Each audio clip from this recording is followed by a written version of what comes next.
Hi all, my name's Erica, aka ECR Horses 1901, and we're finally looping back around to the second week of tier ranking every classic scale Breyer mold. This is the video that I had attempted to record several weeks back and spent an hour creating, because this is a long one, only to find that my microphone was not recording any of it.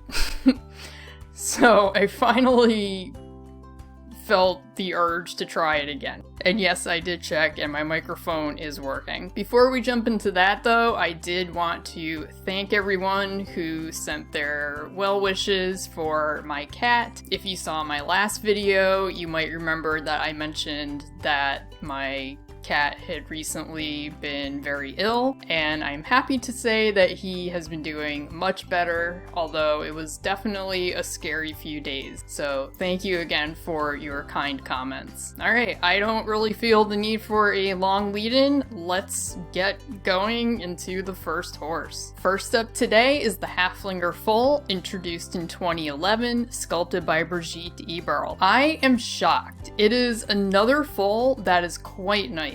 In his debut year, he was seen at both Breyer Fest as part of the 800-piece special run, Hansel and Gretel, and also a Colorful Foals regular run, which lasted through 2014. Since then, he's been used in a lot of play sets, sometimes with the Halflinger mare, but not always. A couple of particular favorites of mine include 2015's Anna and Tuwari set, in which he is with the Halflinger mare as a black pony with a bald face. This is considered part of the America's Wild Mustang series, and was only sold at Tractor Supply and Mid-States Distributing. I'm also fond of this bay version from 2014 through 2016's regular run Bay Dartmoor Pony and Light Bay Foal set. Nothing more to add here. A tier. Halflinger mare, introduced in 2011, sculpted by Brigitte Eberl. We were just introduced to her via the foal, and again, I am not seeing much to complain about. I really like the dappling and the darker Halflinger coat from her Hansel and Gretel debut at 2011's Breyer Fest. She's been used pretty consistently as many regular runs, both sets and by herself, including this more traditionally colored Halflinger from 2011 through 2016. Now, this is going to be one of those cases where I like the mold quite a bit, but I'm not super impressed with many of the models on this mold. I would really like to see her come back in a colorway that has more attention to detail. Take this gray example from the 2023 Tractor Supply set Playful Pony family. It's nice, but I would like a few dapples at least. B tier, and I will remain cautiously optimistic for her future. Harper, introduced in 2016, sculpted by Summer Prosser. To me, this looks like an attempt to improve the Ginger mold, who we saw last time. I don't know if that was the actual intent, but here they are side by side, so you tell me. That said, I'm most fond of some of the non-realistic colors on this horse, including 2017's Playful Halloween model, Goblin. I also think she makes an excellent unicorn, such as with 2018's Walmart release, Serendipity, Magical Unicorn. She's fine, but just not a huge favorite overall. C tier. Hobo, introduced in 1975, sculpted by Chris Hess. Oh boy. So I did not actually know that he went along with yet another Marguerite Henry novel, Mustang, Wild Spirit of the West, and as with other models based on Marguerite Henry horses, sculpted by Chris Hess, this was clearly inspired by a singular illustration from that book, which you can see here. As a direct translation from one medium to another, I guess it wins. But if we're looking at this mold without any context, wow.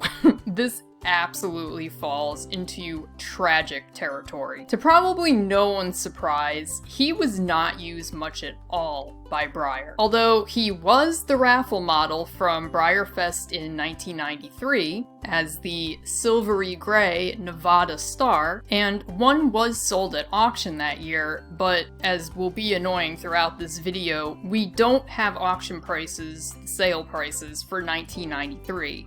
So that must remain a mystery. And in 1997, he was a live auction lot, this Golden Bay. Let's just say he was very much on the lower end of selling prices that year, beat out only by the Andalusian foal, which we mentioned in the first video of this series. After a hiatus from use between 2001 and 2014, he was brought back that year as the Halloween horse, Mischief Night, a pearly deco with this spooky scene on his sides. He's not good, and you know where this one's going. F tier. Hollywood Done It, introduced in 1998, sculpted by C.M. Herndon. I don't even ride Western, and I remember when this real-life horse was everywhere. Anyway, I want to like this mold. I have said this before with other action shot horses, that I can appreciate what they are trying to do, I'm just not sure it's 100% successful. And in case you don't know, this is a horse performing a reining move, which is called a sliding stop, which is kind of exactly what it sounds like. The horse takes off at a gallop down one end of the arena, and then kind of slides their legs underneath them. You can see it illustrated here as they come to a halt. Despite some iffiness about it though, I can't not like him. In 2021, he was a web special, I'm assuming Gambler's Choice, with 3 different colors, like we saw with Zane on the Arabian Stallion mold. Slider came in a glossy, dark, dappled gray with pearly mane and tail, a glossy, sooty buckskin blanket Appaloosa, and a glossy, flaxen liver chestnut splash pinto with blue eyes. For those 3 alone, this mold wins some points. A perhaps surprising B tier. Jet Run, introduced in 1980, sculpted by Chris Hess. Jet Run first appeared as part of the United States Equestrian Team gift set, which also contained models of Keen and Might Tango, all 3 very famous real-life horses in show jumping, dressage, and eventing respectively. In fact, this gift set was a regular run all the way through 1993, so it had to be popular. Over the years, this mold has been used a lot in every possible way. We have a Breyer Fest live auction lot from 1994. We have a Target playset in 2009. We even have a German version of the USET gift set, in which the horses became Alaric, Rembrandt, and Orchidee instead. I know the first 2 horses, but I wasn't familiar with Orchidee, who was apparently a gold medal winning show jumper at the 1988 Olympics. That set was available through the Sears Holiday catalog and as a German import between 1989 and 1990, with only 5,144 made. Anyway, he's a pretty decent sport horse mold. I said decent, not great, and I think he can go in C tier. Johar, introduced in 1983, sculpted by Chris Hess. This is intended to be a mare from the Black Stallion Returns. Again, I really need to reread all of the old school horse books because I don't remember anything from any of them. Surprisingly, I don't hate this mold. I think she's a pretty okay vintage Arabian. The biggest issue here is that, and we've had this happen before, I don't really like any of the models that have been made on this mold. The only one that stood out to me in a good way is the 2011 through 2016 regular run Chestnut Appaloosa. The majority of these models are incredibly meh. No colorways that jump out at me, and the only really interesting use was as a flocky in the 1984 through 1987 Drive on a Sunny Day set. Now, regarding the stands out in a bad way models, we have the entire Breyer Blossoms line from 2012. These were 4 different models with different coats and different flowers on their hindquarters. This here is violet, as you may have guessed. I'm not big into flowers, so these do nothing for me. C tier because this mold had potential, but it is like C-.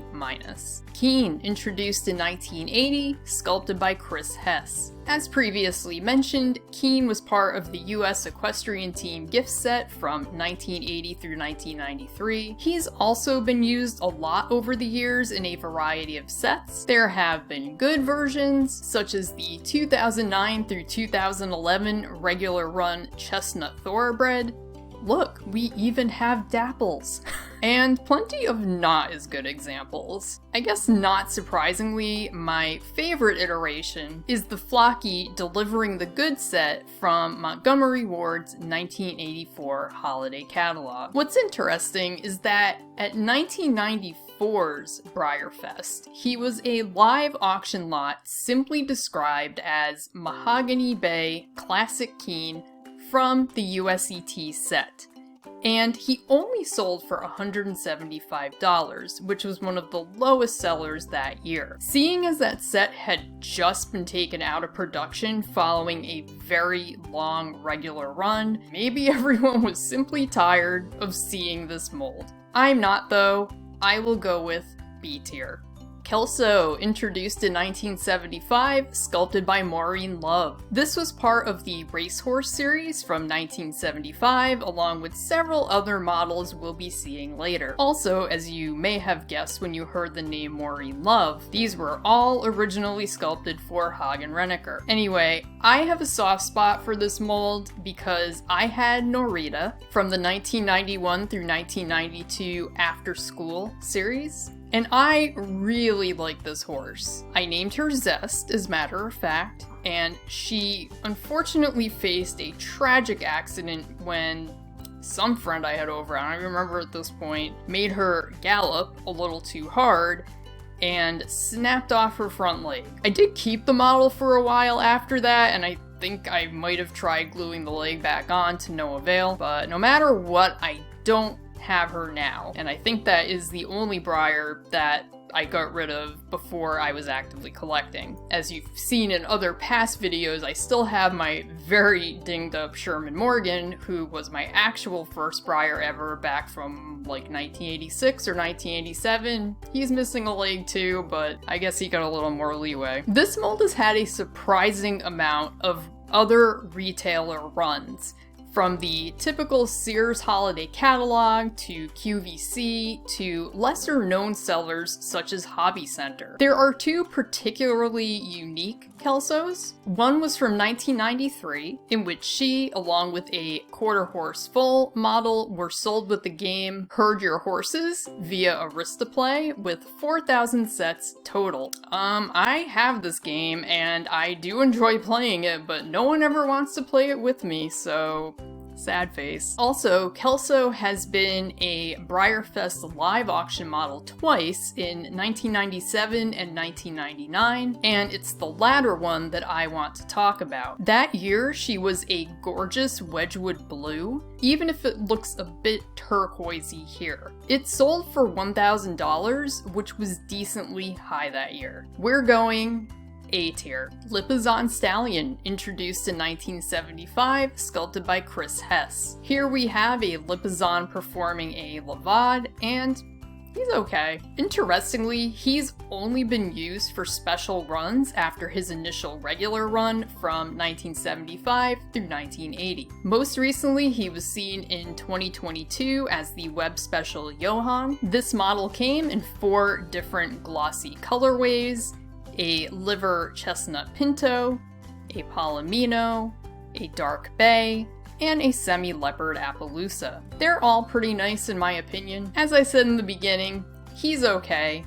I am comfortable going C tier. Malik, aka Arabian Stallion, introduced in 2019, sculpted by Sarah Minkowitz-Bruning. This is an updated Arabian Stallion mold, not intended to be the Black Stallion for once. I don't love the mane, but if you change that, I am actually very fond of this mold. My biggest issue is that there have really only been 2 models that I actively like on this mold. The original here is pretty good, as well as 2023's Arabian, which also comes with the classic Album of Horses book.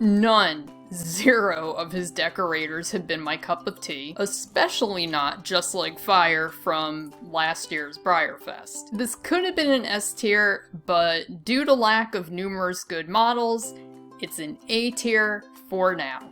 Also, I just noticed that he is in fact being used as the new Black Stallion model.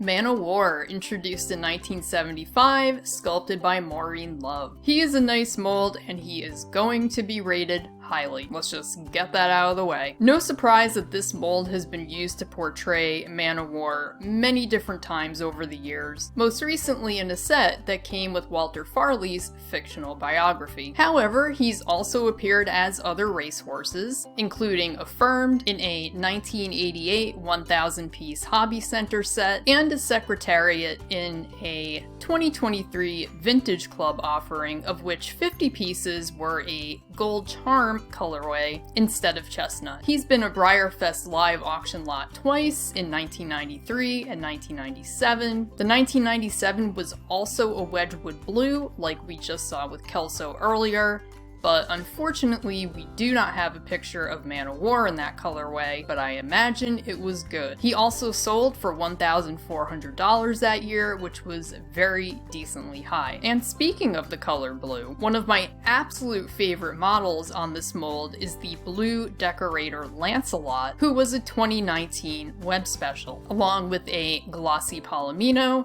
and matte semi-leopard bay version. They're all good, no notes, S tier.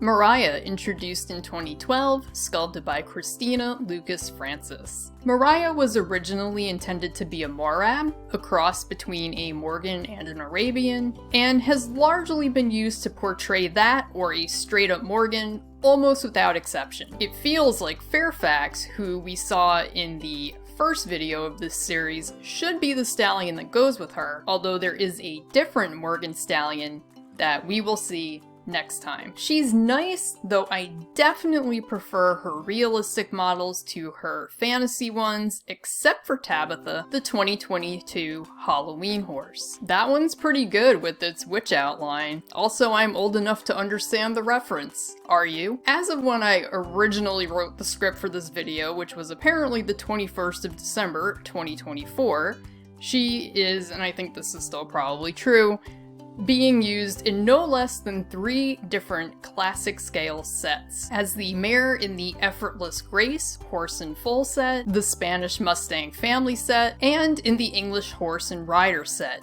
I think she's worth it and can happily go A tier. Mary Legs, introduced in 1980, sculpted by Chris Hess. Mary Legs is a classic, literally, just one of those models I remember seeing year after year when I collected as a kid. And looking at Identifier Breyer, that makes sense because during the time I was collecting, this mold was not only part of the Black Beauty family set through 1993, but in 1990 through 1991 was also part of the A Pony for Keeps set, which these horses, this set, absolutely stuck out to me when I was younger. I do not know why. This mold has been used fairly consistently since it was created, with a brief lull in the early 2000s, maybe because Midnight Tango, the newer miniature horse mold, which I know is not the same as a Shetland pony, but still, appeared in the year 2000, and perhaps they just wanted to run with that for a few years. Mary Legs has been part of the live auction at 2 different Breyer Fests, 1993 and 1995. 95 is a pretty standard auction lot, a shaded chestnut with mealy marks that, surprise, we do not have a picture of. That sold for $400, which was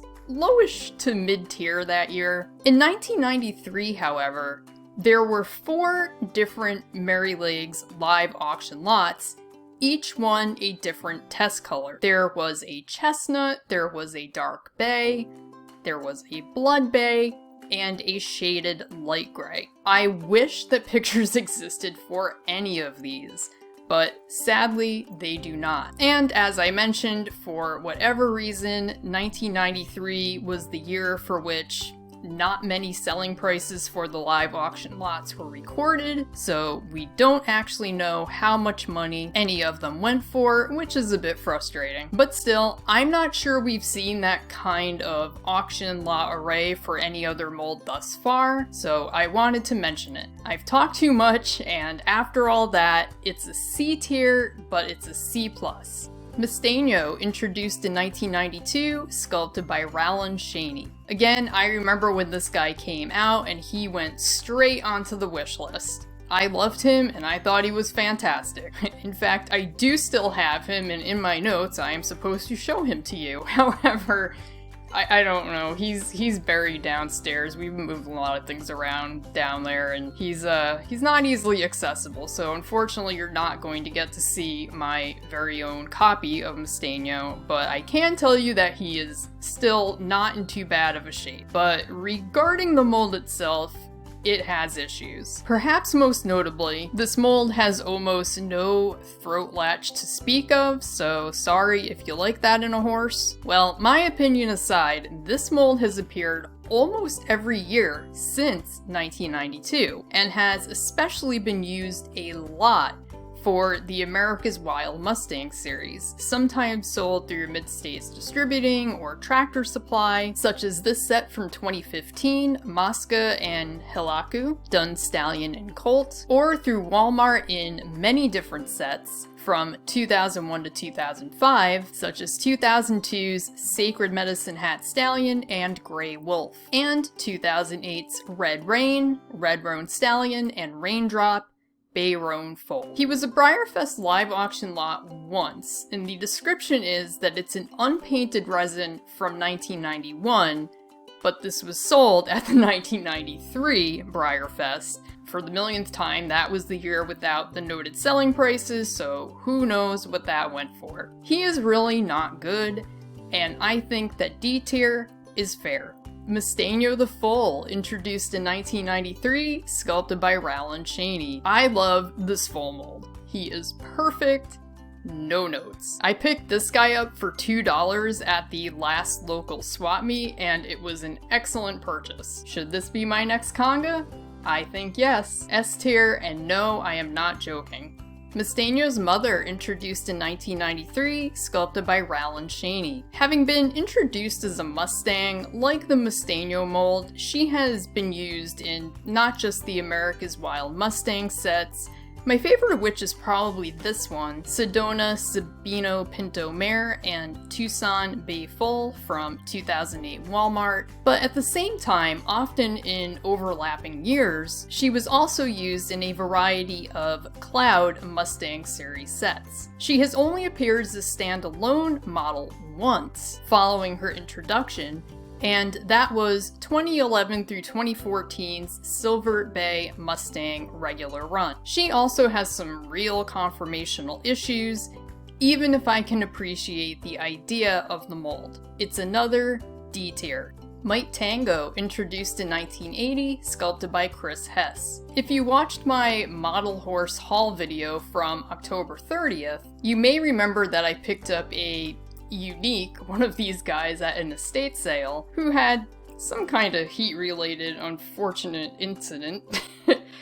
You can see the legs. They're not great. Maybe controversial, but he's another mold that I think has a surprising amount of eye appeal for a vintage mold. Is it perfect? Absolutely no, it is not. Some of the colorways, though, have been quite nice. I can even see the appeal of the 2012 Breyerfest store special Fox Hunt, who was glossy bay with a fox hunting scene on either side. He was last seen as a regular run in 2020, simply as an Appaloosa, but I have a feeling we have not seen the last of him. C tier. Morgan Foal, introduced in 2007, sculpted by Summer Prosser. I am honestly so shocked and surprised at how many quality foals there have been in the classic scale. And this little guy is no exception. Even the face is adorable instead of pure derp. I like a lot of the models that this mold has been used for, and he really has been quite versatile, used for a variety of breeds, from a Mustang in various cloud sets to a thoroughbred and more. I think this foal might honestly also be S tier. Okay, last one for today, let's go. Morgan Mare, introduced in 2007, sculpted by Summer Prosser. We have a lot of classic scale Morgans, that's another thing I'm noticing. And this mold is interesting to me, because at first I'm like, okay, that's nice, but the times I have seen it in person, it looks very blocky, and then I don't like it as much. For example, my favorite model on this mold is Starry Night, kind of a more affordable Odyssey, who I also love.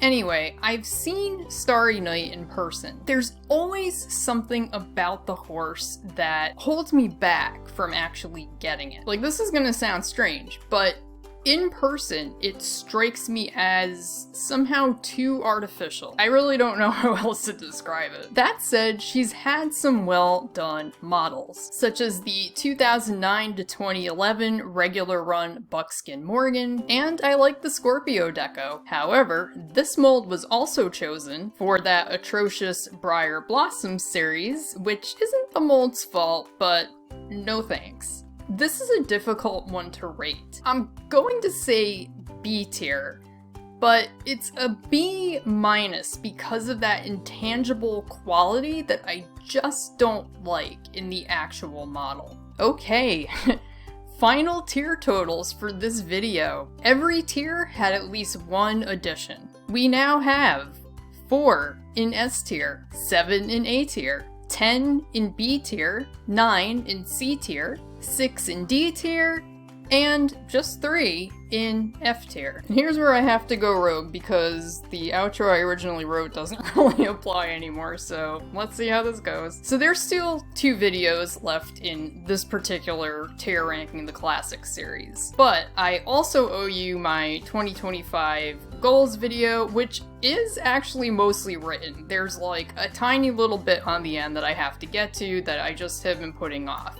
Probably because I've been having to, over the past couple of weeks, not only deal with my cat, but also ease back into the semester, because if you're new here, I do work in academia, so yeah, it's the beginning of a new semester, and that means busy. So I am going to prioritize finishing the 2025 goals video, just so it's not like April by the time that gets done. So I plan to do that one next, and then I would not like to keep dragging out this series, so hopefully we can then loop back around and finish this up with the 3rd and 4th videos, and then my tier ranking wrap-up video, like I did when I tier ranked the traditional scale models. Which, by the way, if you have not watched that series, there's like 11 videos as part of it, so feel free to go back and take a look, because that's how this channel started. Okay, I don't think that was too bad. Hopefully you agree. So that is what you can look forward to. As always, if you enjoyed today's video, I hope that you will give it a like, and if you want to see how the rest of this tier ranking goes, please consider subscribing if you haven't already. Of course, your comments are always welcome, and with that, I will see you next time.